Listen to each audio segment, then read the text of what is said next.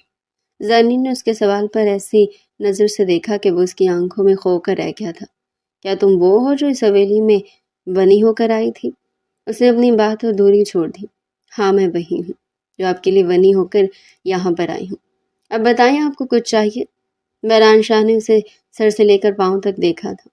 وہ اس کی بیوی تھی، وہ جو اس گاؤں کے آدھے سے زیادہ مربوں کا مالک تھا، جس کی زمینیں دور دور تک پھیلی ہوئی تھی، جس کا بینک بیلنس اربوں روپے تھا، اور اس کی بیوی اس وقت پھٹے پرانے کپڑوں میں ملبوس آدھی رات کو جب سب لوگ اپنے اے سی والے کمروں میں آرام کر رہے تھے، وہ اس وقت جھوٹے برتن دھو رہی تھی۔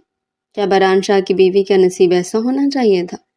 اکثر اس کے دوست مذاق میں سے کہتے تھے کہ یار تمہاری بیوی تو خود پر رشک کرے گی کہ تمہارے جیسا شریف انسان اسے ملا ہے، جیسے اپنے آپ پر اتنا قابو ہے کہ اس کے سامنے حور بھی آ جائے تو اس پر بھی آنکھ اٹھا کر نہ دیکھے۔ تمہارے پاس روپے پیسہ اتنا ہے کہ تم اپنی بیوی کو عیش کرواؤ گے، اور اب اگر اس کے دوست اس کی بیوی کی حالت دیکھ لیتے تو اسے گالیوں سے نوازتے۔ بہران شاہ اپنی نظریں چرانے لگا۔ میں کافی بنانے کے لیے آیا تھا۔ کافی کا سامان کہاں ہوگا؟ یہاں حویلی میں کوئی بھی کافی نہیں پیتا، سب لوگ چائے پیتے ہیں۔ اگر آپ کو چائے پینی ہے تو میں چائے بنا دوں گی۔ ہاں ٹھیک ہے، بنا دو۔ وہ کچن میں کرسی کھینچ کر بیٹھ گیا۔ اب اسے تفصیلی نظروں سے دیکھنے لگا تھا۔ زرنیش کے بال گھٹنوں تک لمبے تھے۔ لمبے بال ہمیشہ سے بہران شاہ کی کمزوری رہے تھے۔ اس کی پلکیں بھی گھنی اور لمبی تھی۔ چہرہ بالکل بے داغ دودھ کی طرح سفید تھا۔ زرنیش اس کی نظروں سے پریشان ہو رہی تھی۔ یہ مسلسل یہیں پر ڈیرا جما کر بیٹھ گئے ہیں اور مسلسل مجھے ہی دیکھے جا رہے ہیں۔ اگر یہاں پر کوئی آ گیا تو مجھے باتیں سننے کو ملیں گی۔ زرنیش نے چائے بنا کر اس کے سامنے رکھی اور پھر جلدی جلدی برتن سمیٹ کر وہ اپنے اس چھوٹے سے اسٹور روم میں آ کر سو گئی۔ جب اس نے آنکھیں بند کی تو بہران شاہ کا سراپا اس کی آنکھوں کے سامنے چھم سے آ گیا۔ اس نے گھبرا کر آنکھیں کھول لی تھی۔ دوبارہ آنکھیں بند کی تو اس کا مسکراتا ہوا چہرہ اور گہری گہری آنکھیں دیکھ کر وہ پوری طرح بے چین ہو گئی۔ یہ مجھے کیا ہو گیا؟ بار بار اسی شخص کا خیال کیوں آ رہا ہے جو میرے ساتھ اتنے قریب کے رشتے میں منسلک تو ہے مگر اسے اس رشتے کا احساس تک نہیں ہے۔ بہران شاہ کے دل کی بنجر زمین پر 5 سالہ ہجرت کے بعد ایک ایسی کومپل پھوٹی تھی جس کی مہک نے اسے اندر تک معطر کر دیا تھا۔ وہ زرنیش کے اس ملکوتی حسن اور اس کی خاموش اذیت کا اسیر ہو گیا تھا۔ اس رات کچن میں اسے دیکھنے کے بعد بہران کی نیندیں اٹھ گئی تھی۔